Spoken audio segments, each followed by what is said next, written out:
여러분, 조국 혁신당 혁신정책연구원장이 또다시 논란을 만들었습니다.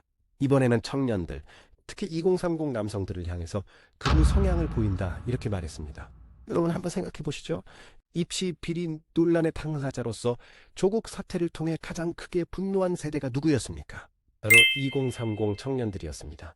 그런데 정작 본인은 그 청년들을 향해 극우라는 딱지를 붙였습니다. 이게 과연 책임 있는 정치인의 태도입니까? 조국 원장은 지난 22일 라디오 인터뷰에서 이렇게 말했습니다. 20, 30대 남성이 70대와 비슷한 성향이다. 단순히 보수라면 다를 수 있지만 극우 성향을 보인다. 또 청년이 미래가 불안할 때 극우화되는 건 전 세계적 현상이다. 이 발언이 알려지자 정치권 반응이 거셌습니다.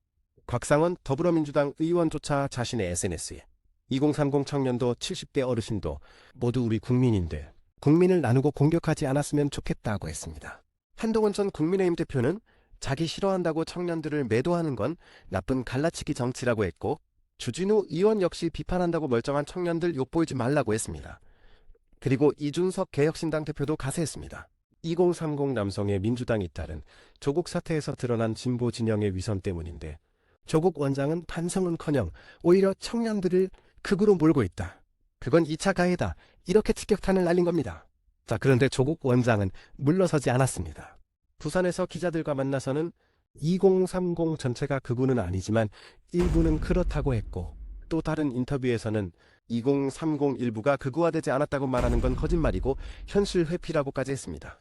청년들 일부를 예로 들면서 윤석열 대통령 아크로비스타를 나오던 상황과 반중 발언을 사례로 든 건데요.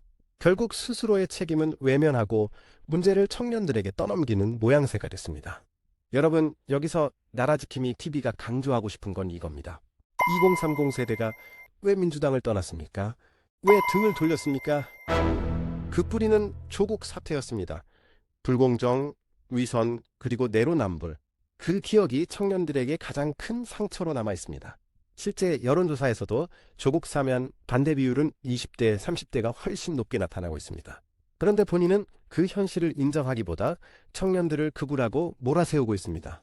정치는 책임을 지는 자리입니다. 특히 젊은 세대가 분노했다면 그 원인을 성찰하고 사과하는 게 먼저입니다. 하지만 조국 원장은 반성 대신 오히려 청년들에게 낙인을 찍고 갈라치기를 하고 있습니다. 이것이야말로 조국 정치의 위선을 그대로 보여주는 장면 아닙니까? 나라지킴이 TV는 이렇게 생각합니다. 청년들에게 책임을 떠넘기고 비판하는 국민을 극우로 몰아붙이는 정치는 오래가지 못합니다. 정치는 국민을 나누는 게 아니라 하나로 모으는 겁니다. 조국 원장에게 지금 필요한 건 변명도 청년 비난도 아닙니다. 진짜 필요한 건 스스로에 대한 냉정한 성찰과 국민 앞에 솔직한 사과일 겁니다. 여러분은 어떻게 보십니까? 청년을 향해 극우라는 낙인을 찍는 발언, 이게 과연 미래 정치의 모습일까요? 나라지킴이 TV는 앞으로도 진실을 바로 알리고 국민을 나누는 정치의 실체를 끝까지 짚어드리겠습니다.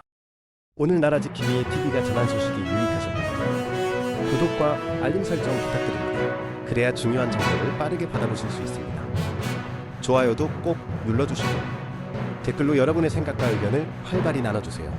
여러분과 함께 보수의 가치를 지키고 더 나은 대한민국을 만들어가는 길에 함께하겠습니다. 감사합니다.